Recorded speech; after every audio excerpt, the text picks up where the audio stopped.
Hello everyone. Magandang umaga po sa ating lahat. Welcome po sa ating Daily Life Sharing Bible Reading Edition. So,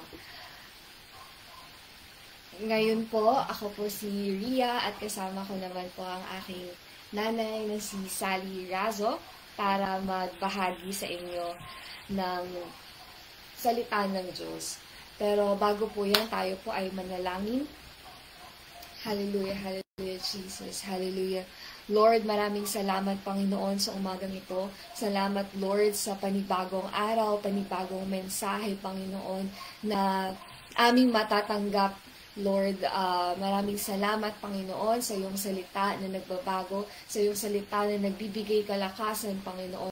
Maraming salamat, Panginoon. We're so excited to grow and learn more in you, O God, more with you, O Father God. Maraming salamat, O Diyos, sa matagumpay na umagang ito. In Jesus' name, Amen. Amen.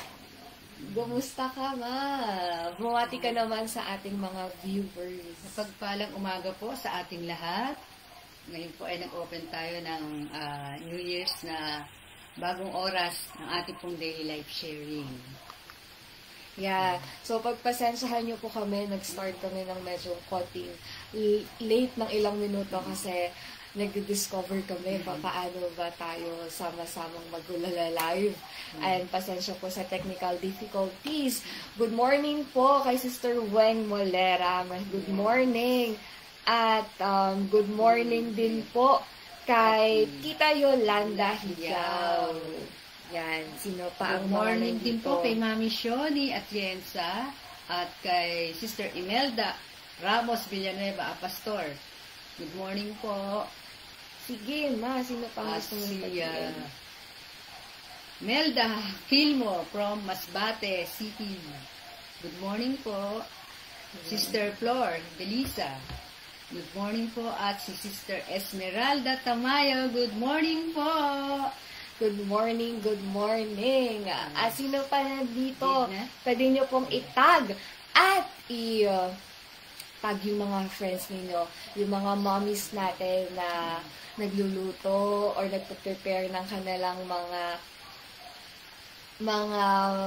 breakfast. Yeah, yun. Yung mga breakfast sa kanilang mga anak. Opo. At hello din, pasok na po tayo yung mga kasama natin sa prayers and intercession. Good morning, good morning. Good Yes, morning kaway-kaway naman kay tayo Mami dyan. Carol Astor. Good morning po. Aha. Weng Molera. Sige. Pwede po bang mag-comment dyan ang ating mga kasama, yung mga nagsimula ng bagong taon? Ano po yung ine-expect nyo sa Panginoon? Or ine-expect nyo this 2025? At ano naman yung mga bagay na grateful kayo sa Diyos sa nakaraang taon? Sige po, pwede tayong mag-comment habang naghihintay tayo na ating mga kasama. What are you grateful for last year? Ikaw, Mama, pwede ka bang mag-share ano yung grateful ka sa Panginoon last year for the whole year of 2024? Anong papagpasalamat mo sa Panginoon? Nagpapasalamat po ako sa Panginoon. Talagang ang kalakasan ay pinagkaloob niya po sa akin. Kami po ng buo naming pamilya na talagang maganda naman po ang aming naging kalagayan po. At nagpapasalamat kami na talagang hindi niya kami pinabayaan. Hindi niya kami iniwan. Talagang kami po ay pinagpala ng Panginoon. Amen. Ako naman, nagpapasalamat ako sa Panginoon kasi alam natin, 2024, marami tayong naranasan, marami tayong mga answered prayer, marami din tayong mga problema. Salamat sa Panginoon kasi yung 2024, salamat sa pagsama ng Panginoon. Actually, January pa lang, ang dami ng mga event, mga gawain na ginawa natin for 2024. From starting January, ang dami natin mga mission trip, ang daming mga bagong kaibigan sa daily life sharing na nagpatotoo. Salamat sa Panginoon kasi siyang nagbubukas ng door para makapag-connect tayo sa bawat isa, di ba? Kayo mga ka-abangers, what are you grateful for with God last year? Pwede nyo pong i-comment ngayon. Yan. Si Tita Yogi, sabi niya, more souls to win in the year of 2025. Amen. Yan. Pero, bago po yan, bago tayo magpalaot na, ang pinaka-highlight natin tuwing umaga ay sama-sama po tayong magbabasa ng salita ng Diyos. Naka-ready na po ba ang inyong mga Bible? Please, ready your Bible, your notebook, your ballpen na sama-sama po tayong lumago sa Panginoon. Yes. So, kung kahapon, anong verse na tayo mga kaabangers, sa mga nakaabang kaila Ate Dashi at Kuya Carl? Sige nga. Sa mga nandito kahapon, anong chapter na po tayo kahapon yung binasa natin Bible reading? Sige, kung lahat po tayo ay sabay-sabay na nagbabasa, pwede nyo pong i-comment sa below kung ano ang Bible chapter tayo kahapon. Hello, Sister Marisa Nunez. Sabi niya, good morning po sa inyo. Yes, good morning na good morning. Gising-gising. Yes, hello, Tito Bobby, good morning. Shout out sa iyo dyan. Nasan ka? Good morning, Nehemiah. Oh my, Nehemiah, where are you now? Good morning din po kay Sister Digna Pinili, Rakuya. Good morning po. Good morning. Lahat po ba kayo ay gising na gising? Grabe yung adjustment natin ngayon, mga kabangers. Now, we're doing live stream at 5 a.m.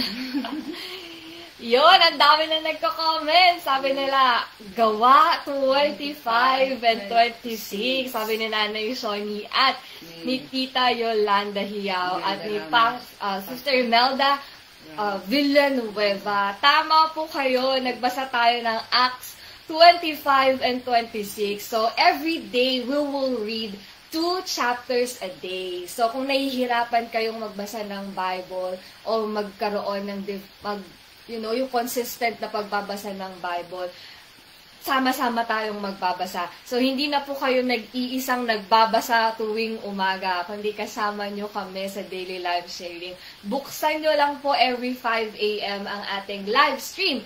At sabay-sabay tayong magbabasa. Ready na ba kayo? Sige nga, please comment down if you are ready to read the Bible this morning. Please comment, I am ready. Good morning, Ate Mila. Good morning, good morning. Magandang umaga. At meron ba tayong nanonood sa ibang panig ng mundo? Si Sister Esmeralda Tamayo. Yon from London. And hello kay Redolin Santos, Lucero. Good morning po. Hindi ko lang kung Pastor Brother Maxwell. Hello po sa inyo. At hello din kay Sister Beth Yortas. Ayan, dumadami na tayo. Nakaka-excite naman. Ang dami palang gising pag alas 5 ng umaga. Yan, sige, pasok po kayo. I am ready! Wow, Nehemiah, can you understand the Tagalog? Si Nehemiah, the Pakistan. He said, good morning, Tita Zali. Ay, good morning. Brother Nehemiah, Brother Nehemiah, where are you now? Are you still in the Philippines? Because if you are in the Philippines, it's really too early for you, brother, to wake up at 5 a.m. Yan. Hello, Tita Mila. Sabi niya, I'm ready dito sa Speedy Gear Driving. Ang aga mo naman dyan. Ang aga naman ni Tita Mila magbukas ng kanyang shop. Hello sa mga taga Batangas, Alae. Ayan, Alae. Yan. Sabi ni Tita Weng, I am ready. Yan, ang dami na nagko-comment. Huwag na tayo magpapatagal kasi tayo na ang magbabasa. You'll be using translator. So, my mom, actually, yung version natin for today, my mom will read the Tagalog for Acts 27. Yes. Sige, ma. Nagsimula na po kayo. Ni Pablo patungong Roma. Verse 27. Nang mapasiyahang maglalayag kami patungo sa Italia, Si Pablo at ang ilan pang bilanggo ay ipinabahala kay Julio, isang kapitan ng Rehimiento Romano na tinatawag na Rehimiento ng Emperador.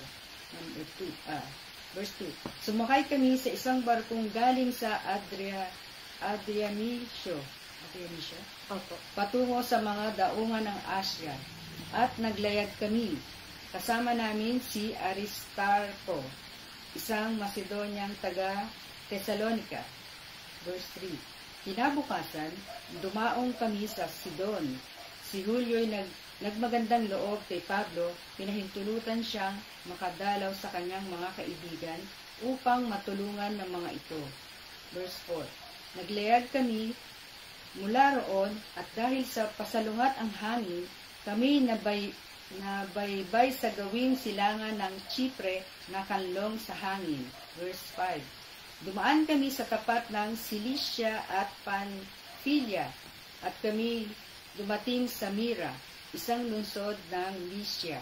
Verse 6. Natagpuan doon ng kapitan ang isang barkong buhat sa Alejandria na papuntang Italia at inilipat kami roon. Amen. Verse 7.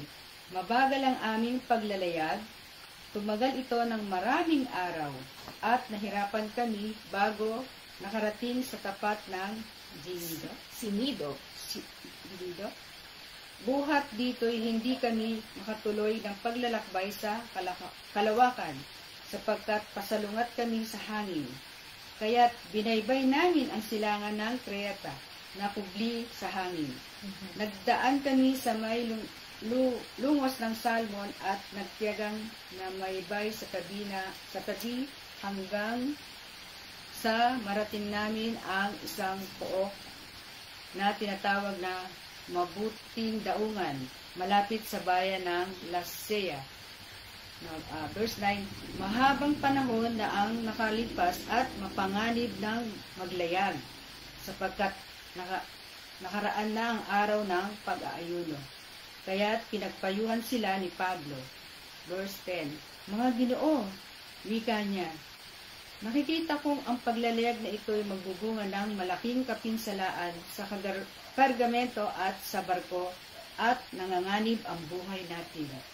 Verse 11, ngunit higit na pinahalagahan ng kapitan ng mga sundalo ang salita ng may-ari at ng kapitan ng barko kaysa payo ni Pablo. Verse 12, sapagkat hindi mabuting tigilan ang daungan kung taglamig. Ipinayo ng nakararami na maglayag pa sila sa pag-asang mararating nila ang Penis. Ito'y isang daungan sa Creta na nakaharap sa hilagang kanluran at timog kanluran, kaya mabuting pagparaanan ng taglamig. Ang bagyo sa dagat. Verse 13. Umihip ang marahan ang hangin buhat sa timog, kaya't inakala nilang maaari na silang maglayag. Isinampan nila ang angkla at sila'y namaybay ng Creta. Verse 14. Ngunit di nagtagal at bumugso mula sa pulo ang isang malakas na hangin tinatawag na Euroclydon at hinampas ang barko. Hindi ito makasalunga sa hangin, kaya't napadala na lamang kami. 16. Nang makanlong kami sa isang maliit na pulo na tinatawag na Cauda. Isinampa namin ang bangka, bagamat nahirapan kami bago nagawa iyon. 17. Pagkasampa nito, biniktisan nila ng malaking lubid ang barko sa takot na masadsad sa Sirte. Ibinaba nila ang layag at nagpatianod na lamang. 18. Patuloy ang pangangalit ng bagyo, kaya't kinabukasan sinimulan nilang itapon sa dagat ang mga kargamento. 19. At nang sumunod na araw, itinapon din nila ang mga kagamitan ng barko. 20. Matagal na di namin nakita ang araw at ang mga bituin at di humuhupa ang napakalakas na bagyo. Kaya nawalan na kami ng pag-asang makaliligtas pa. 21. Sapagkat matagal nang hindi kumakain ang mga nasa barko, tumayo si Pablo at nagsalita, "Mga kasama, kung nakinig lamang kayo sa akin at di tayo umalis sa Kreta, hindi sana inabot ang ganito." 22. Ito ngayon ang payo ko. Lakasan ninyo ang inyong loob sapagkat walang maaano isa man sa inyo. Kaya nga lamang mawawasak ang barko. 23. Napakita sa akin kagabi ang isang anghel ng Diyos. Ang Diyos na sinasamba ko at pinaglilingkuran. 24. Ikalabing-apat na gabi, sa gitna ng dagat nang ipadpad kami sa dagat Adriatico. Nang maghahating gabi na, napuna ng mga mandaragat na nalalapit na kami sa Katihan. 28. Inarok nila ang tubig at nakitang may 20 dipa ang lalim. At pagkasulong-sulong pa ay muli nilang inarok at nakitang may 15 dipa na lamang. 29.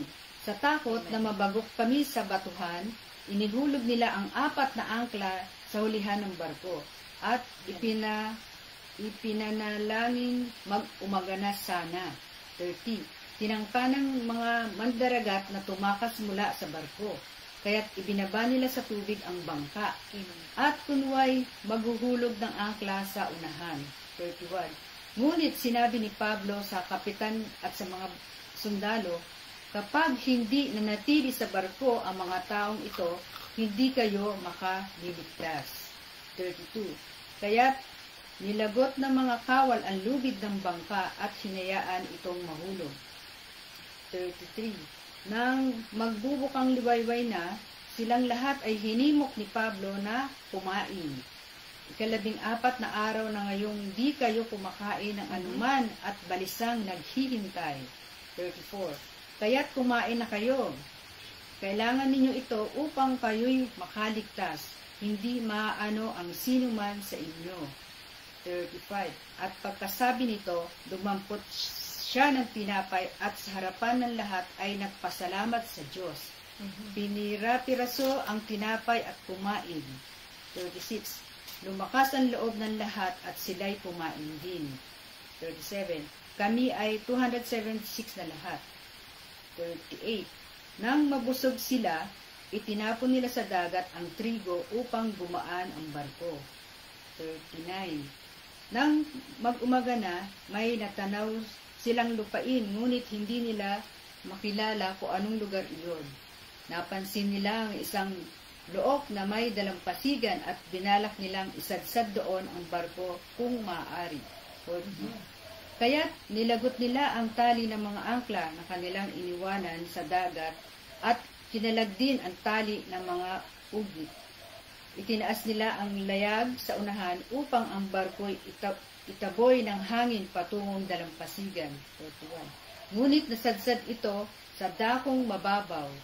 Napabaon ang unahan ng barko kaya't di makaalis, samantalang ang hulihan na may nawasak dahil sa kahampas ng malalakas na alon. 42. Binalak ng mga kawal na patayin ang mga bilanggo upang walang makalangoy at makatakas. 43. Ngunit si Pablo'y ibig namang iligtas ng kapitan ng mga kawal, kaya't pinagbawalan nito sila. Pinatalon na niya sa tubig ang lahat ng mga marunong lumangoy. 44. Ang iba'y inutusang kumuha ng tabla o piraso ng barko at manimbulan. At kami lahat ay nakarating sa dalampasigan. Amen. Wow, nakatapos tayo na ating Acts 27. Ito, ang paglalayag papunta ni Paul sa Rome. Ngayon naman, dumako naman tayo. Ihanda natin ang ating mga Bible. Basahin natin yung Acts 28, chapter 28. Paharap po. So, basahin natin sa Tagalog. But, yan. Sa mga nandito naman, yan. Basahin ko naman ng English. Okay. So, Acts chapter 28, verse 1. Read. Let's all read together. Sabi dito, verse 21, "When we were safe on land, we learn that the island was called Malta. Verse 2, the people who lived there were very good to us. It was raining and very cold, so they built a fire and welcomed all of us. Verse 3, Paul gathered a pile of sticks for the fire. He was putting the sticks on the fire, and a poisonous snake came out because of the heat and bite him on the hand. Verse 4, when people living on the island saw the snake hanging from his hand, they said, "This man must be a murderer. He did not die in the sea, but the goodness of justice will not allow him to live." Verse 5, but Paul shook the snake off into the fire and was not hurt. Verse 6, the people thought he would swell up or fall down dead. They waited and watched him for a long time, but nothing bad happened to him. So they changed their opinion. They said, "He is a god." Verse 7, there were some fields around the same area. They were owned by a man named Publius, the most important Roman official on the island. He welcomed us into his home, where we stayed for 3 days. He was very good to us. Publius' father was very sick. He had a fever and dysentery, but Paul went to him and prayed for him. He laid his hands on the man and healed him. After this happened, all the other sick people on the island came to Paul, and he healed them too. The people on the island gave us many honors, and after we had been there 3 months and were ready to leave, they provided us with everything we needed for our trip. We got on a ship from Alexandria that had stayed on the island of Malta during the winter. On the front of the ship was the sign of the twin gods. Verse 12, we stopped at the city of Syracuse. We stayed there for 3 days and then left. Verse 13, we came to the city of Rhegium. The next day, a wind began to blow from the southwest, so we were able to leave. A day later, we came to the city of Puteoli. And verse 14, we found some believers there who asked us to stay with them for a week. Finally, we came to Rome. Yun, nakapunta na si Paul sa Rome. And verse 15, the brothers and sisters in Rome heard about us and came out to meet us at the market of Appius and the three inns. When Paul saw this believer, he thanked God and felt encouraged. Amen. And verse 16, when we came to Rome, Paul was allowed to live alone, but a soldier stayed with him to guard him. Verse 17, 3 days later, Paul sent for some of the Jewish leaders. When they came together, he said, "My brothers, I have done nothing against our people or against the customs of our fathers, but I was arrested in Jerusalem and handed over to the Romans." Verse 18, they asked me many questions, but they could not find any reason why I should be put to death. So they wanted to let me go free. Verse 19, but the Jews there did not want that. So I had to ask to come to Rome to have my trial before Caesar. That doesn't mean I am accusing my people of doing anything wrong. Verse 20, that is why I wanted to see you and talk with you. I am bound with this chain because I believe in the hope of Israel. Verse 21, the Jews answered Paul, we have received no letters from Judea about you. None of our Jewish brothers who have traveled from there brought news about you or told us anything bad about you. Verse 22, we want to hear your ideas. We know that people everywhere are speaking against this new group. And verse 23, Paul and the Jewish leaders chose a day for a meeting. On the day many more of the Jews met with Paul at his house, he spoke to them all day long, explaining God's kingdom to them.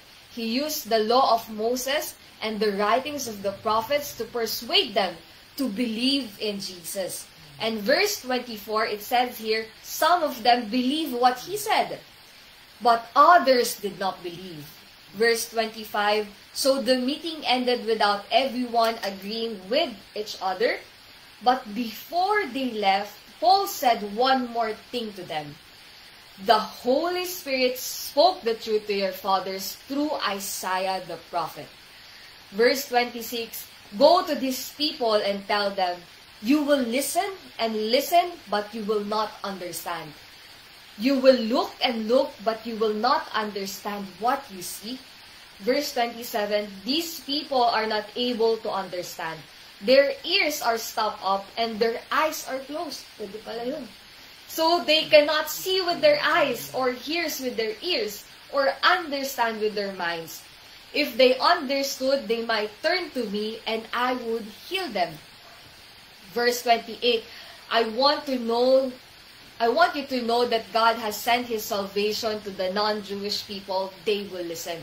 Verse 30, Paul stayed 2 full years in his own rented house. He welcomed all the people who came and visited him. Verse 31, he told them about God's kingdom and taught them about the Lord Jesus Christ. He was very bold and no one tried to stop him from speaking. Praise God. Salamat sa salita ng Diyos, di ba? Sa verse chapter 27 and 28, makikita po natin dito yung pagsama ng Panginoon sa buhay ni Paul. Amin po ba? Mga kaabangers, ano yung natutunan nyo doon sa 2 chapters? Kaya pala nating basahin ng within 10 minutes ang 2 chapters of the Bible every day. Ito po yung gagawin natin every morning. So, kung nahihirapan po kayong magbasang mag-isa, sama-sama po tayong mag-aaral ng salita ng Diyos. Ikaw ma, ano yung nakuha mo sa story ni Paul doon sa paglalayag niya papunta sa Rome? Diba sila ay parang natakot sila. Nangamba sila sa malakas na hangin, sa ano nila, paglalayag nila, at kumbaga dito, nangamba sila na hindi sila makapunta sa kanilang paroroonan. Pero naniwala sila sa Panginoon na makakarating sila ng matibasay doon. Yun meron talaga tayong mga alalahanin. Actually, yun kasi mga kasama mga prison yun eh. Pero papunta sila sa Rome. Kasi lahat ng mga nakakausap, humaharap, di ba? Si Paul sa mga husgado or people. Pero they found no guilty with him. Kaya dumating sa point na kailangan pumunta ni Paul sa Rome to speak with the emperor. Kasi wala naman talaga eh. Si Paul noon, kung pag magtuturo siya, ginagawa niya yung approach na wala siyang nilalabag na batas. Pero salamat sa Panginoon kasi doon sa paglalayag nila, the Lord was with Paul. Amen po ba? At sabi niya nga, di ba, huwag kayong matakot. Yan. So, ang Diyos, sinamahan ng Diyos si Paul. Sabi niya nga sa verse 22 kanina, laksan nyo ang inyong loob sapagkat walang mamamatay isa sa inyo. Kaya nga lamang mawawasak ang barko. Diba? Instead na lahat sila mamamatay, pero God found a righteous man doon sa boat at lahat ng mga nandun ay naligtas. At pagpunta nila doon sa lugar, talagang safe sila na nakarating. At ginamit pa si Paul. God uses Paul to heal yung isa doon sa Roman official on the island. So, kahit prisoner si Paul na yon, hindi siya nag-stop to pray, to heal to people, to share the word of God. Kaya napaka-pagpala natin kasi hindi tayo nakaranas na ma-shipwreck, hindi natin naranasan na makulong para magbahagi tayo ng salita ng Diyos. So, in season or in out of season, let us share the word of God. Amen? Amen. So, ayun yung na-catch ko dito sa Acts 27 and 28. And sabi nga dito, meron talaga sa Bible, sabi niya nga sa verse 26, go to these people and tell them, you will listen and listen, but you will not understand. You will look and look, but you will not understand what you see. And it said in verse 27, these people are not able to understand. Their ears are stopped up as their eyes are closed, so they cannot see with their eyes or hear with their ears or understand with their minds. If they understood, they may turn to me and I would heal them. So, sinasabi dito na may mga tao talaga sa panahon ni Paul na nakatanggap ng salita na narinig ang salita ng Diyos pero hindi maunawaan. So, ang kailangan pong ma-build natin dito para maunawaan natin ang salita ng Diyos is to really have personal relationship with God and allow Him to speak to us. Siguro, naninibago po kayo, every morning, ginagawa natin to, hindi natin naunawaan ano yung mga revelation ng Panginoon sa atin araw-araw. But, have a heart, open heart to receive from the Lord. And unti-unti, maunawaan natin, unti-unti, makikilala natin ang Panginoon through the Word of God. Amen ba? Diba? Meron ka ba, mamang, experience na nagbasa ka ng salita ng Diyos, di mo naunawaan? Minsan, hindi na unawaan. Kaya, ikaw sa akin, magbukas ng kaalaman ko paano ko maunawaan ang pagbabasa ng Biblia, ang banal na Espiritu. Ganun. Kaya minsan talaga, sorry Lord, kung hindi ko minsan naunawaan, dapat ulit-ulitin natin ang pagbabasa ng salita ng Diyos para makuha natin talaga kung ano pinasasabi ng Panginoon sa atin. Amen.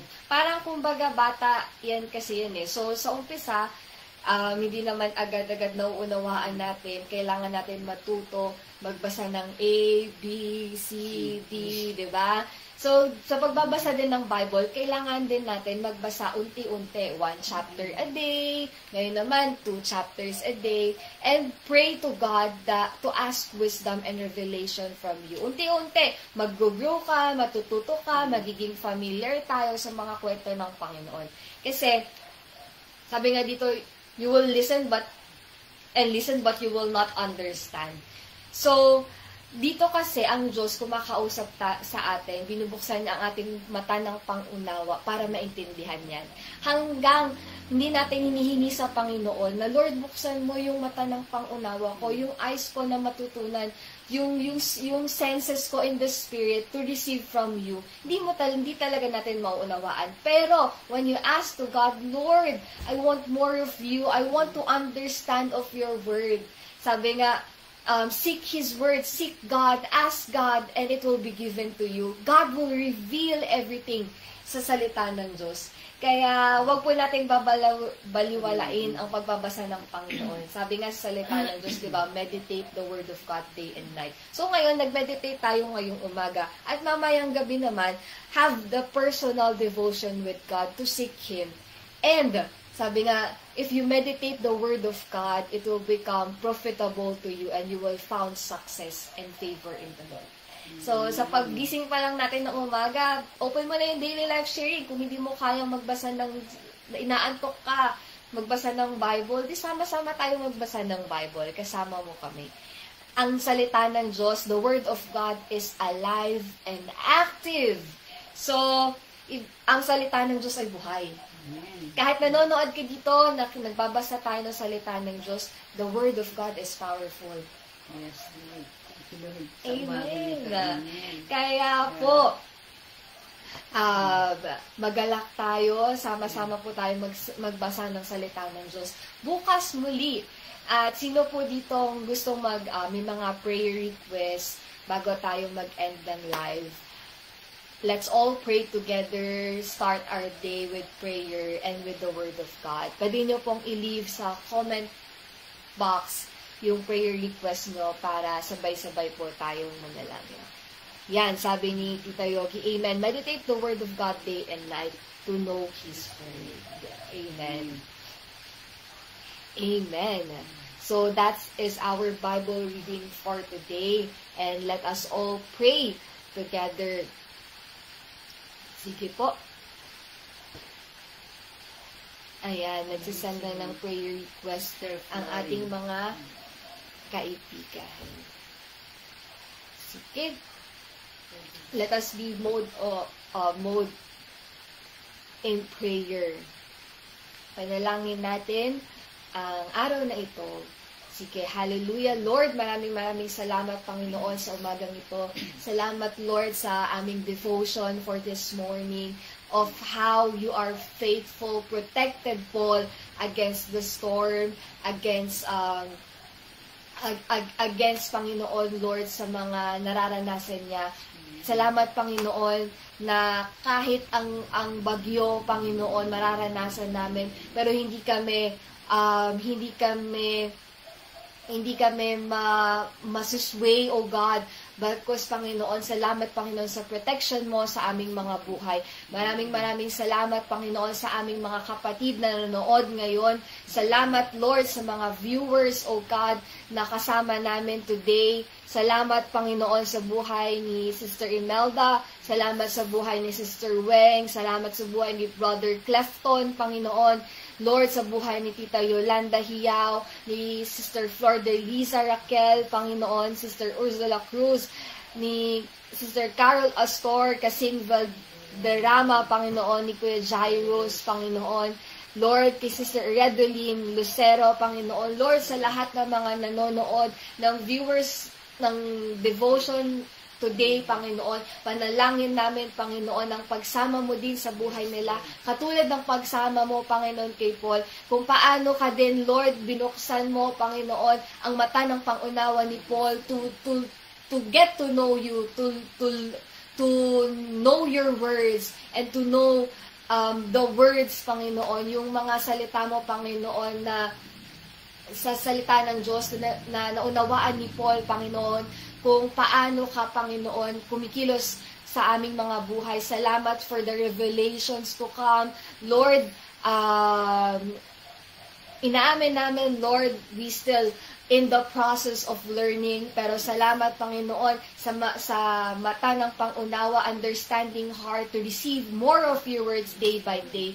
Maraming salamat, Panginoon. Pinapanalangin namin ang mga prayer requests dito, kay Ate Sister Flor de Liza Raquel, kagalingan ng hilo ni Ate Vernon. Salamat sa oras na ito, O God, matanggap sa iyong buhay, Panginoon, siya ay gumaling.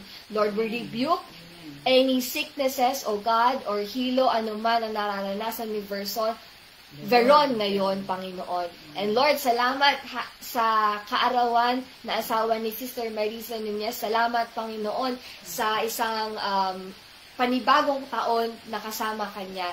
Salamat sa mga open doors, for surprises, Panginoon, sa buhay ng Nunez family. Maraming salamat sa kalakasan, Panginoon, ng asawa ni Sister Marisa Nunez, O God. Salamat sa iyong regalong buhay, Panginoon, sa buhay niya. Panalangin namin, Panginoon, mas lalo kanyang maranasan, Panginoon, sa kanyang buhay. And Lord, salamat sa buhay ni Tita Yolanda, divine encounter for her family, O God. Lord, kung ganun din kay Paul, dahil sa buhay na naligtas, Panginoon, yung mga kasama niya sa barko, dahil sa buhay din ni Tita Yolanda Hiao, maliligtas, Panginoon, ang kanyang sambahayan, Panginoon. Lord, siya ay maliliwanag, O God, sa kanyang pamilya. Salamat sa paggamit mo sa kanya. Salamat, Panginoon, sa pagkilos mo din, Panginoon, at kaligtasan, Panginoon, ng buhay ng pamilya ni Tita Yolanda. And salamat din sa encounter, Panginoon, ni Jess de Chavez, O God, and ni Brother Roland Nunez. Salamat, Panginoon. Salamat, ikaw, Panginoon, ang Diyos na makapangyarihan. Limitado kami, but you are a powerful God, Lord, na maghihipo ng pusong bato, Panginoon, na ma-turn, Panginoon, mula sa iyo. Salamat, Panginoon. Yes, sige ma, pakipag-pray yung kagalingan.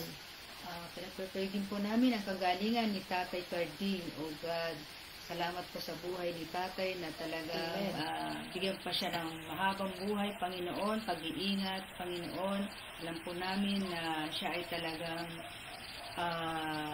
dumudulog sa iyo, Panginoon, na talagang walang imposible sa iyo, Panginoon. Amen. Sa kagalingan ni Tatay Cardin. Salamat po muli sa umagang ito, sa mga kapatiran na nag-join sa ating daily life sharing, Panginoon. Yes, Lord. Salamat po sa mga nanood at nakinig ng iyong mga salita, Panginoon. Pagpalain mo ang buhay ng bawat isa, Panginoon. Ikaw mag-ingat sa bawat isa sa maghapon na ito na gagawin mo sa aming mga buhay, Panginoon. Amen, Lord. Amen, amen. At Lord, panalangin namin, Panginoon, yung mga magsisimula ng kanilang mga trabaho, magsisimula ng kanilang pag-aaral, Panginoon. Salamat, Panginoon, Ikaw ang Diyos na may hawak ng buhay. Salamat kung meron kang mga alalahanin ngayong umagang ito. Sabi ng Diyos sa iyo, pinapaalalahanan niya tayo na huwag tayong mag-alala sa bukas, kundi ang Diyos ay tapat sa kanyang pangako na siya ang Diyos ng provision, siya ang Diyos ng Creator, at siya ang Diyos na may likha ng langit at lupa. Kaya wag po tayong mangamba kung ano ang bukas, kung ano yung mga pangangailangan natin. Maging tapat tayo sa ating pananampalataya sa Panginoon. Lord, panalangin ko, Panginoon, yung mga nakakaranas, Panginoon, ng mga alalahanin, mga problema. Lord, I pray, O God, na Ikaw magbigay ng kapayapaan, Panginoon, sa kanila. Salamat, Panginoon, sa kapayapaan mo. Salamat, Panginoon, sa assurance, O God, ng bukas, Panginoon. At assurance, Panginoon, ng katugunan, Lord, sa lahat ng aming mga pangangailangan. Salamat, Panginoon, sa kagalingan ng mga lahat ng mga nanonood ngayon.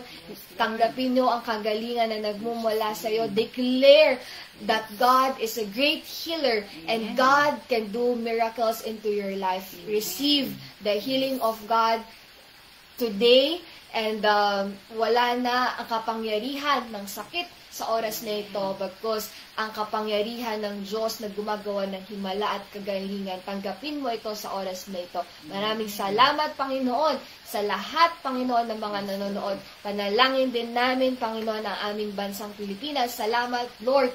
Ang bansang ito, Panginoon, ay this country belongs to you, O God. And maraming salamat, Panginoon, sa pagkilos mo sa aming mga nanunungkulan, Panginoon. Maraming salamat sa kapayapaan at pag-unlad ng bansang Pilipinas. Salamat sa mga leaders, mga righteous leaders na ilalagay mo, Panginoon, upang maging maayos sa aming bansa. Maraming salamat. We also bless, O God, every people who's watching right now, and those sa mga kanilang mahal sa buhay, Panginoon. Maraming salamat. Salamat, Panginoon, sa umagang ito.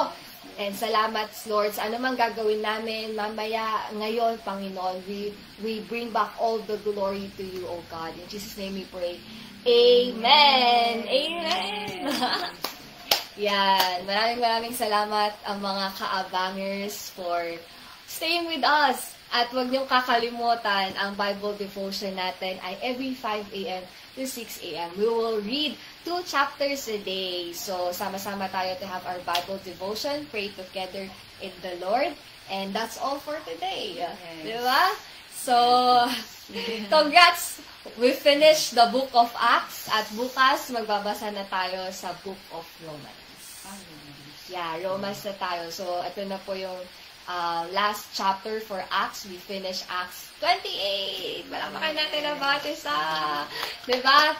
Let us make it a habit and a lifestyle to read the Bible. Especially January 1, diba? 101. Ngayon, January 2, diba? 2 araw na tayong nagbabasa ng salita ng Diyos. Kaya kasama mo kami. Kaya kung nahihirapan ka, mag-join ka dito sa daily life sharing. Let's read the Bible together and grow together every day. So it's gonna be Monday to Sunday, every 5 a.m. Bible devotion. Oh. Yes, congrats. Maraming salamat. Let's all start our day now sa mga mag-aaral dyan or ano pang gagawin ninyo. Yan, samahan po kayo ng Panginoon. Goodbye. God bless. God bless.